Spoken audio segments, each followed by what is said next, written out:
Boot City, Boot City. How's everyone doing?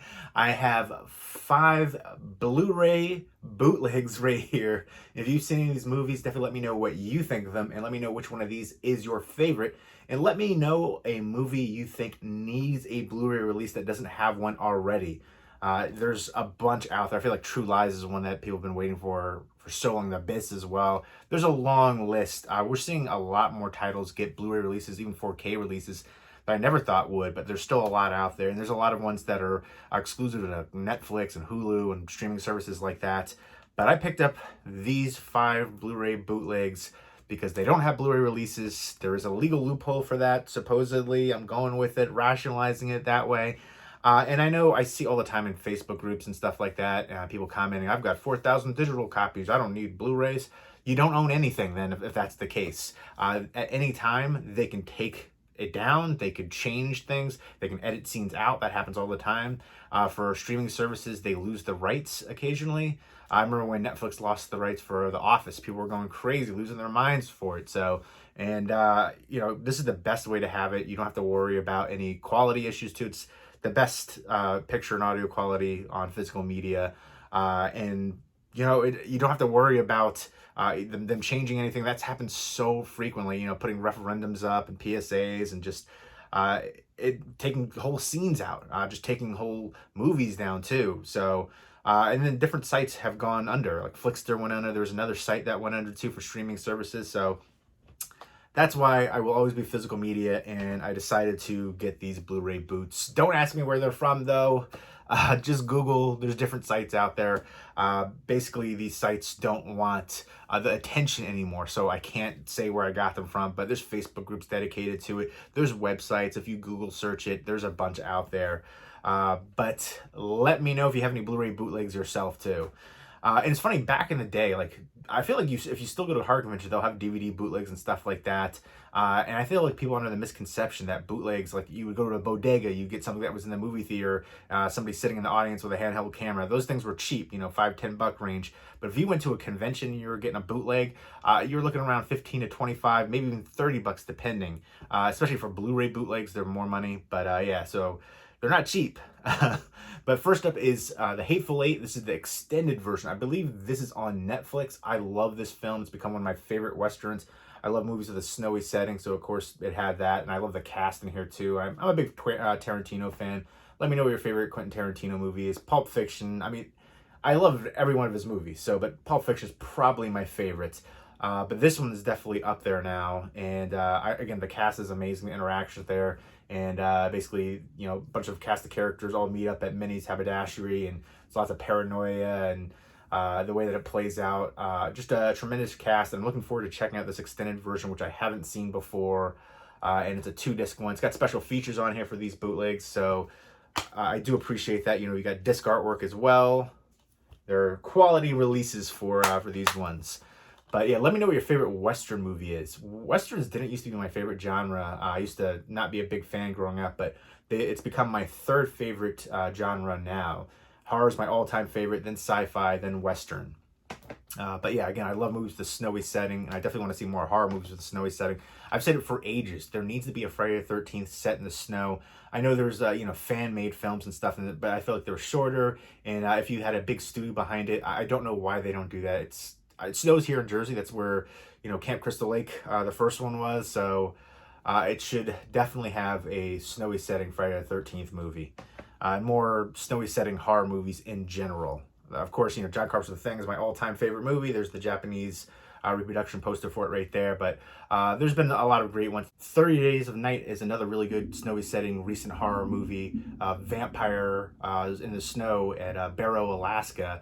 I love the look to the vampire, so creepy and unique. Their dialogue and dialect, and I love the ending to it. It's not a cop-out ending. Some great gore and kills in there, creepy moments, and the blood really pops on the white snow. It's become an all-time favorite movie of mine now, 30 Days of Night. Would highly recommend the heck out of that one if you're into vampire movies. Next up, though, is Palm Springs, which I like the clear case on this one. This one really surprised me. I'm not a big rom-com guy. Let me know what your favorite rom-com is. I'm super picky. For horror, I'm more forgiving of the tropes and cliches, but for other genres, They bother me. But this one is a time loop rom-com, and I thought it was a lot of fun. Andy Samberg, Kristen Milotti, who you might recognize from How I Met Your Mother. One of my all-time favorite TV shows, although the last season was terrible, and then the series finale was a slap in the face to fans. I still love the show overall. Then J.K. Simmons. So it's basically about Andy Samberg, who's stuck in this time loop at a wedding, and he meets Kristen Milotti there, and they're kind of like hanging out and hooking up, and he says, "Don't follow me into this cave," and she follows him to the cave, and it becomes a time loop. She's stuck in there too. Then J.K. Simmons is in there too, kind of an adversary to Andy Samberg, and they're all stuck in there, and they're playing out the same day over and over again, and they're trying to figure out how to get out of there. And I actually really enjoy the heck out of this one. This is a Hulu exclusive, and there is the disc artwork on there. And this is one that I actually, checked out immediately because I am a fan of this one, and I wanted to see the picture quality for it, and it looked amazing. So no issues there. Next up is Creep, and then Creep 2. These movies are wild. Peach Fuzz. Mark Duplass is so creepy and weird and bizarre and nuanced in this, and I love it. There's Peach Fuzz right there with the mask on, the wolf mask. But I always think of him from The League. He's been in a bunch of stuff. I think he's very talented actor, and then creator too, producer. And it's basically about, the first one is about him getting somebody off of Craigslist to, film the last days of his life, essentially.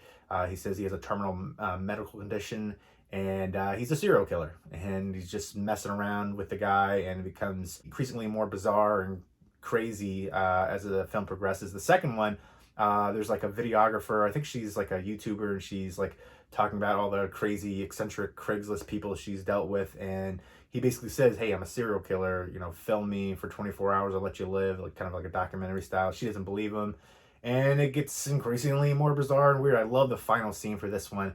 But these movies are weird and creepy. They're the slow build-up.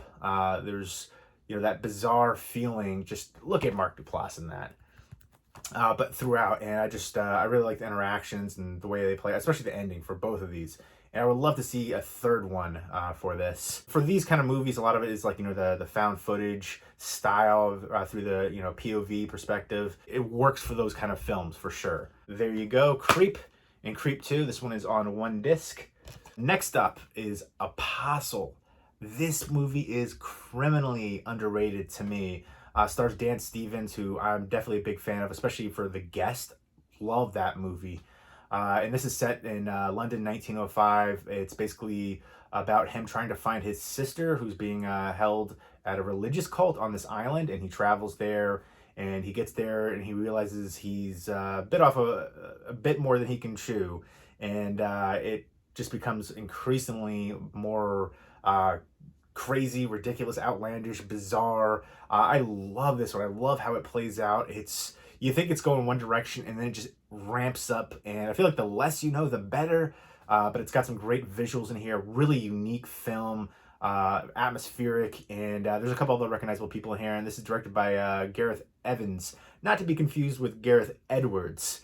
Gareth Evans, though, directed the Raid movies. Tremendous, some of the best action movies ever for me. And then he also directed the Safe Haven segment in VHS 2, which is by far the best segment of the VHS movies, but it had the most time to build up and kind of culminate like that. So the longest segment and the best segment, but for me, VHS 1 is the best overall of the VHS movies. I know there's going to be a new VHS movie coming out on Shudder, so I'm looking forward to checking that one out. But yeah, this one to me, I love the setting in here. I love the religious occult aspect, and I love just how it plays out. It is so unique and bizarre, and nobody ever talked about this one, and I would highly recommend this one. It is a weird, unique movie that deserves more attention and love. I'm a big fan of Gareth Evans, and I can't wait to see what he does in the future. Dan Stevens as well. And yeah, I really enjoyed this one, and I had to get this one on Blu-ray.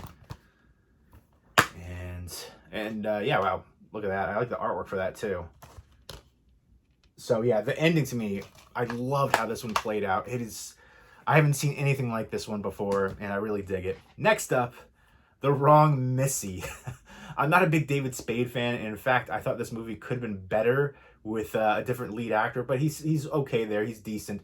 But the girl that steals the show, or the character that steals the show, is Lauren Lapkus. She is so hilarious and awkward and great and amazing, and she makes this movie. You got a Rob Schneider appearance right here. I know the director, Tyler Spinell, worked with David Spade before, and I want to say it was another Netflix movie, something about like Father of the Year, I think it was, which was just average. And then I think he's worked with Rob Schneider on like a stand-up special and stuff too.